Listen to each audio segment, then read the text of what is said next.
दोस्तों ट्रेडिंग में आपको ये पता होना चाहिए कि कौन सा लेवल इंपॉर्टेंट है और कौन सा लेवल इंपॉर्टेंट नहीं है।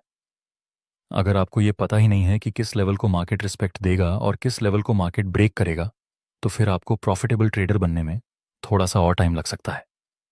लेकिन डोंट वरी दोस्तों, आज हम इस वीडियो में कंप्लीटली एक्सप्लेन करेंगे कि कौन सा लेवल इंपॉर्टेंट है और कौन सा लेवल इंपॉर्टेंट नहीं है। शुरुआत हम डाउन ट्रेंड से करेंगे। यहाँ प्राइस नीचे आ रहा था, जिसमें ये रेसिस्टेंस है, ये सपोर्ट है और ये भी रेसिस्टेंस है। लेकिन इनमें से हमारे काम का लेवल कौन सा है? तो देखिए, जहां प्राइस होती है उसके आसपास के लेवल ही हमारे काम के होते हैं। जैसे कि यहां प्राइस इस सपोर्ट के पास है तो ये लेवल हमारे काम का है, और इसके बाद ये रीसेंट स्विंग वाला लेवल हमारे काम का है। फिलहाल इसके अलावा कोई भी लेवल इंपॉर्टेंट नहीं है, लेकिन सिर्फ ये दो लेवल ही क्यों इंपॉर्टेंट है? चलिए इसका आंसर देता हूं। यहां पर प्राइस पहले नीचे आ रहा था, मतलब डाउन ट्रेंड। फिर प्राइस ने यहां से पुल बैक लिया और ऊपर गया। फिर एक स्विंग बनाने के बाद प्राइस फिर से नीचे गिरा। तो अगर ये स्विंग ऊपर की तरफ ब्रेक हो जाए तो फिर ये डाउन ट्रेंड अप ट्रेंड में रिवर्स हो जाएगा। इसलिए हमने इस लेवल को महत्व दिया। और अगर ये लेवल ब्रेक हो जाए नीचे की तरफ तो ये डाउन ट्रेंड कंटिन्यू रहेगा। नेक्स्ट मार्केट ने इस लेवल को ब्रेक कर दिया। अब यही लेवल के आगे रेसिस्टेंस का काम कर सकता है। आगे हम देखें तो मार्केट थोड़ा सा ऊपर जाता है और इस लेवल से नीचे गिर जाता है। अब ध्यान से देखना, अगर आप यहां से इस ग्राफ को देखते हैं तो पीछे बहुत सारे लेवल हैं। देखिए, ये रेसिस्टेंस है, ये सपोर्ट है, ये भी सपोर्ट है, ये भी रेसिस्टेंस है और यहां भी ये सपोर्ट है। क्या ये सभी लेवल इंपॉर्टेंट हैं? बिल्कुल भी नहीं। जैसा कि आपने अभी अभी सीखा, प्राइस यहां पर है तो ये जहां से प्राइस नीचे आया वह लेवल हमारे काम का है, और जहां से प्राइस अभी अभी ऊपर गया वो लेवल हमारे काम का है। अगर ये लेवल ब्रेक हो जाए तो ये डाउन ट्रेंड कंटिन्यू रहेगा, और अगर ये लेवल ब्रेक हो जाए ऊपर की तरफ तो मार्केट डाउन ट्रेंड से अप ट्रेंड में रिवर्स हो जाएगा। नेक्स्ट मार्केट ने इस नीचे वाले लेवल को ब्रेक कर दिया, और फिर आगे हम देखें तो मार्केट बहुत ही ज्यादा ऊपर चला जाता है। दोस्तों, क्या अब यहां अप ट्रेंड की शुरुआत हो चुकी है? नहीं, अभी भी ये डाउन ट्रेंड ही है। देखिए, यहां तक प्राइस लोअर लो और लोअर हाई के स्ट्रक्चर में नीचे आ रहा था। यह है रीसेंट स्विंग या फिर रीसेंट लोअर हाई। तो जब तक ये रीसेंट स्विंग ऊपर की तरफ ब्रेक नहीं होता तब तक हम इसको डाउन ट्रेंड ही कहेंगे। अगर ये रीसेंट स्विंग ऊपर ब्रेक हो जाए तब हम इसको अप ट्रेंड बोल सकते हैं। नेक्स्ट प्राइस इस लेवल से नीचे गिर जाता है। अगर यहां पर कोई बिगिनर ट्रेडर होता तो वो कुछ इस तरह से लेवल ड्रॉ करता है, लेकिन आपको ऐसा नहीं करना है। आपको स्मार्टली काम करना है। चलिए इसको मैं एक ग्राफ की हेल्प से समझाता हूं, ताकि आपको ये चीज याद भी रह जाए और आसानी से समझ में भी आ जाए कि डाउन ट्रेंड में प्राइस इस तरह से लोअर लो और लोअर हाई के स्ट्रक्चर में नीचे आती है। सपोज कि अभी प्राइस यहां पर है तो ये हाई है और ये लोअर हाई है। बस ये दो लेवल ही हमारे काम के हैं, बाकी इनमें से ये सब लेवल हमारे कोई काम के नहीं हैं। अगर इसमें कोई ट्रेंड लाइन होगी तो ट्रेंड लाइन का लेवल भी महत्व बताएगा। चलिए एक अप ट्रेंड का एग्जाम्पल देखते हैं। प्राइस अप ट्रेंड में मूवमेंट करती है, हायर हाई और हायर लो की फॉर्मेशन में। अब सपोज की प्राइस यहां पर है तो ये हायर हाई का लेवल हमारे काम का है और ये हायर लो का लेवल हमारे काम का है।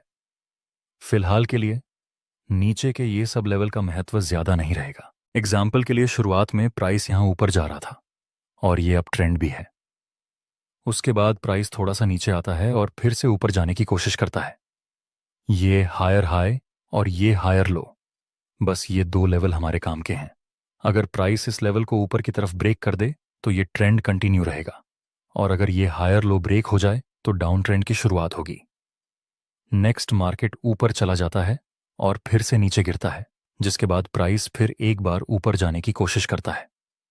अब हमारे पास एक नया हायर हाई और हायर लो है, जिसको हम ऐसे इंपॉर्टेंट लेवल ड्रॉ कर देंगे।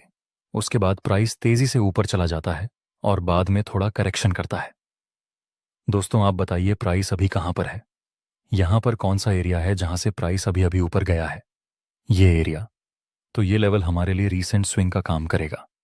अगर प्राइस में इस लेवल को नीचे की तरफ ब्रेक कर दिया तो आगे डाउन ट्रेंड की शुरुआत हो सकती है। नेक्स्ट प्राइस इस लेवल को ब्रेक कर देता है नीचे की तरफ और प्राइस नीचे गिरा। बाद में ये लेवल भी ब्रेक हो गया, इसलिए अब ये अप ट्रेंड डाउन ट्रेंड में रिवर्स हो चुका है।